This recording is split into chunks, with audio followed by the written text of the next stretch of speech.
Apple's CEO, who has been a brilliant leader. Is it possible that you can learn the things that Steve Jobs has learned in 50 years of his life in just 15 minutes? Well, the answer is yes, it is possible. Steve Jobs gave a speech at Stanford University, and in that he told the biggest learnings of his life in 15 minutes through 3 stories. In one of my seminars, I had asked the audience that how many of you have heard Steve Jobs stand for commencement speech? Then only 1 or 2 people raised their hands.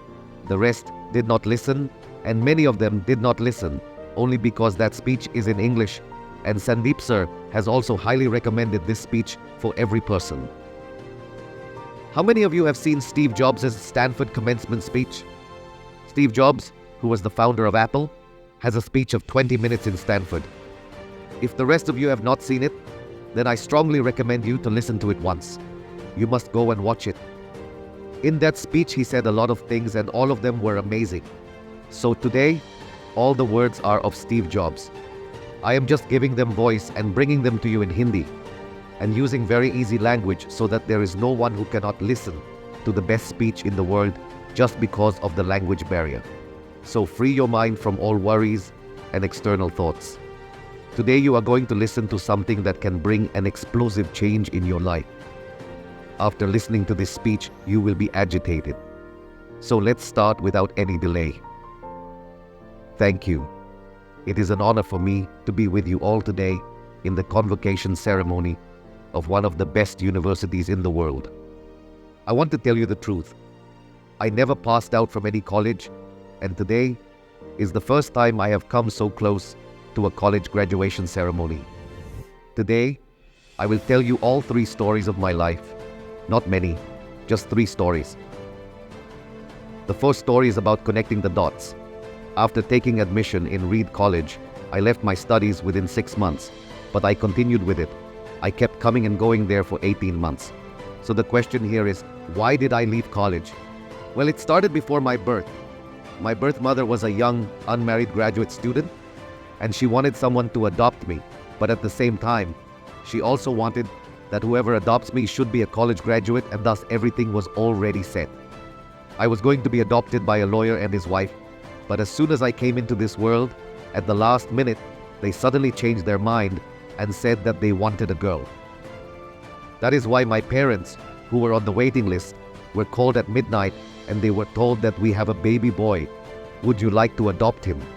And they immediately said yes, but later my birth mother came to know that the person who adopted me was not a college graduate, and my father had not even passed high school. And that is why she refused to sign the final adoption papers. But then after a few months, my future parents promised my mother that they would definitely send him to college. And because of this, her mother agreed, and then I was adopted, and this is how my life started. And after 17 years, I went to college, but by mistake, I chose an expensive college like Stanford. All the money of my working parents started getting spent on studies, and after 6 months, I was not seeing any importance of the studies. I had no idea what I wanted to do in my life. I had no idea how this college will help me to do something in my life. And here I am spending my parents' lifelong savings on studies. And that is why I decided to drop out of college and thought that whatever happens will be good. At that time, I found this thing very scary. But when I look back today, I feel that this was the best decision of my life. I will tell you how. As soon as I dropped out of college, I stopped taking those classes in which I was not interested, and I used to take only those classes in which I was interested. And doing all this was not that easy, because I didn't have a room to live in, so I slept on the floor, in friends' rooms. I ate with the money I got from returning Coke bottles. I walked 7 miles to the Har Krishna temple every Sunday, so I could eat a full meal at least once a week, and I loved it. Now let me tell you why dropping out of college was the best decision of my life. At that time, Reed College was the best place in the country to teach calligraphy. Every poster on the campus was beautifully hand-drawn at every level. And because I had dropped out of college, I didn't need to take the normal classes. So I decided to take calligraphy classes and learn it well. So I learned about typefaces, number of letters, space between letters, and what makes good typography good. It was all so beautiful, historic, and so artistic that it couldn't be captured by science. And I found it fascinating. At that time, I had no idea that I would ever do these things in my life. But when we were building our first Mac computer 10 years later, I designed it on the Mac, and it became the world's first computer with beautiful typography. If I hadn't taken only calligraphy in college, I would never have learned about multiple typefaces or proportional representations in Mac. There are no spaced FTs, and because Windows has copied Mac, this is not available in any personal computer in the world. Of course, when I was in college, it was impossible to connect these dots by looking at the future, but when I look back 10 years later, everything seems clear to me. You can connect the dots only by looking back. So you have to believe that whatever is happening right now will connect to your future in some way or the other in the future. You have to believe in someone, in your destiny, in your life or in your deeds. You have to believe in something or the other, because believing that the dots will connect in the future will give you the courage to listen to your heart. And even at that time, when you are walking on a completely different path, and this is what will make you different from others. So the biggest lesson from my first story is that whatever is happening for good, and whatever you are doing right now will definitely be useful for you in some way or the other in the future. You just keep believing in yourself and keep doing what you are doing. The second story is about love and loss. I was very fortunate that I found what I loved early. Apple and I started Apple in my father's garage when I was 20 years old, and we worked very hard. And in 10 years, Apple grew from 2 people to a company of $2 billion and 4,000 people. We released Macintosh just a year ago, and I was 30 years old, and the company fired me. You all must be wondering how I was fired from my own company. As Apple started growing, we hired an intelligent man whom I thought would take the company forward with me. Everything was going well for the first year, but then after that, there were disputes between us regarding the future vision of the company, and the matter reached the board of directors, and they supported him, and in this way, at the age of 30, I was fired from my own company. The focus of my entire adult life was now over, and it was going to ruin me completely, and for a few months I was very upset. I had no idea what to do. I was a very public failure, and at one point I even thought of leaving the valley.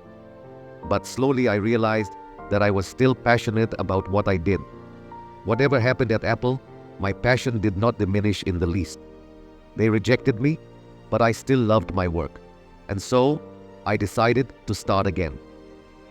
I couldn't see it at the time, but now I feel that nothing could have happened to me worse than being fired from Apple. The burden of success had now turned into the lightness of being a beginner. I was feeling very light again, and because of this freedom, I went into the most creative period of my life. In the next 5 years, I started the company Next and another company, Pixar. And during this time, I met a very wonderful woman who later became my wife.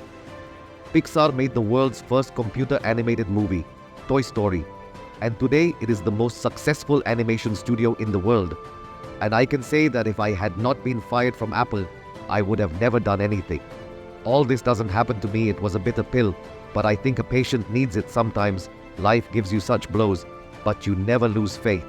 The only way to be completely satisfied is to do what you think is a great job. I understand. And there is only one way to do great work, and that is to do what you like to do.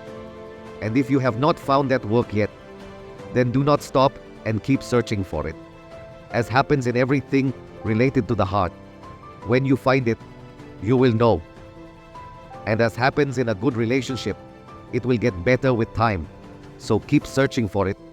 Do not stop. My third story about death. When I was 17 years old, I read quote, "If you live every day as if it is the last day of your life, then someday you will be proved right." And it left a very big impression on my mind. And since then, for the last 33 years, I wake up every morning and look in the mirror and ask myself a question, that if today was the last day of my life, would I do what I am going to do today? And if the answer is no, then I understand that something needs to be changed. remembering that one day we have to die. The best way to overcome the fear of losing anything is to do it in advance. There is no reason why you should not listen to your heart. About a year ago, I found out that I have cancer. I had a scan at 7:30 in the morning, and it was clearly visible that there was a tumor in my pancreas, and to be honest, I did not even know what pancreas is. The doctor told me with almost complete confidence that I have a cancer, which is not possible to treat, and now I have only 3 to 6 months left. The doctor advised me to go home and arrange everything, which means in the language of the doctor, it means that you should prepare to die.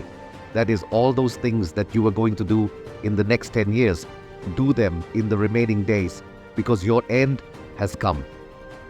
I spent the whole day with this diagnosis, and in the evening, I had a biopsy where an endoscope was inserted through my throat, and some cells of the tumor were taken out with a needle. At that time, I was completely unconscious, but my wife and whoever was present there said that when the doctor saw my cells through the microscope, he also cried. Because after looking at the cells, the doctor understood that I had a very rare type of cancer which could be cured by surgery. So I had surgery, and luckily I am absolutely fine now. I have never come this close to death before, and I hope that I will not come in the near future. And after seeing all this, I can say with full confidence that death is a useful but purely intellectual concept. No one wants to die. Even those people who want to go to heaven do not want to die to go there. Death is the place where we all go. No one has been saved from it till date, and it should be so, because the only biggest invention of this life is death. It changes life and opens the way to end the old. And at this time, all of you are new, and in a few days, all of you will become old and will be cleared from the path. I apologize to all of you for being so dramatic, but this is the truth. Your time is very limited, so do not waste it by living someone else's life. Do not get stuck in useless thoughts. Do not waste your life. Don't act according to others. Don't suppress your inner voice in the noise of others' thoughts, and most importantly, have the courage to listen to your heart and intuition, because they already know what you really want to become. So first, listen to the voice of your heart. All other things are secondary. And in the end, I would like to say this to all of you. Stay hungry, stay foolish. I have always asked for this for myself, and now when all of you are graduating from here, I wish the same for all of you. Stay hungry, stay foolish means stay hungry and stay foolish. Hungry means you should have the hunger to do something, and stay foolish because only by being foolish will you be able to learn something. If you think that you already know everything, then you will not be able to learn anything. So stay hungry and stay foolish. Stay hungry, stay foolish. Thank you very much to all of you and friends. I Deepagdaya. Hope that you have learned a lot from this video in converting this speech. Or if I have made any mistake, then please forgive me for that. Like this, and to watch inspiring motivational life-changing videos, subscribe to our channel and press the bell icon. I will meet you in the next video.